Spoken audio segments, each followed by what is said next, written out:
Thanks for watching. We appreciate you. Please subscribe.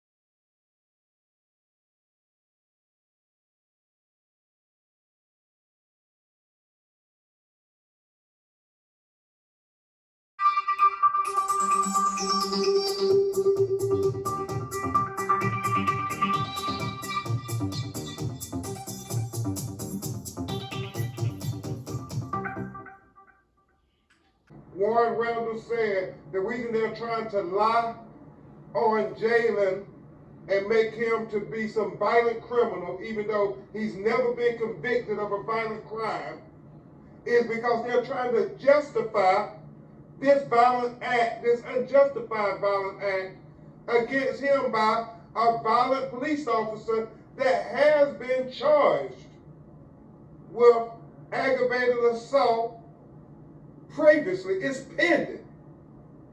And so I understand these broken-hearted parents, this grieving family, when they say, why was he even on the force at this point after he beat that man to smithereens? I mean, you have to look at the picture, and a lot of you all have the picture of the person he assaulted and battered.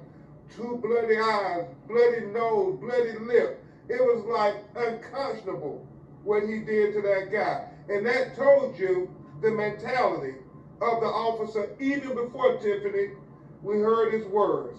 Think about that, y'all. Think about if this your child and a police officer is coming, somebody who's supposed to protect and serve, supposed to respect the rule of law, and they come and say, he's not going to live to leave this neighborhood. Let that sink in. And so it is very consistent after he shoots him in the back of the neck that he then would drag him on the ground, like Mr. Warren said, and put his knee in his back. Is that what we want to see from our officers? A pattern of excessive force? In no humanity for a man who is obviously wounded severely, if not fatally, because you shot him in the back of the neck. And this is Houston, the home of George Floyd. You're talking about putting knees in unarmed people's back. Haven't we learned that? How many more people have to die? And lastly, I agree with Mr. Randle.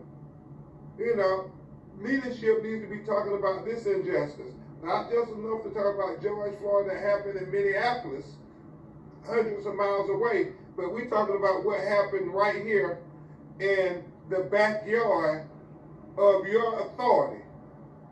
Jalen Randle did not deserve to be killed unjustly by this killer cop.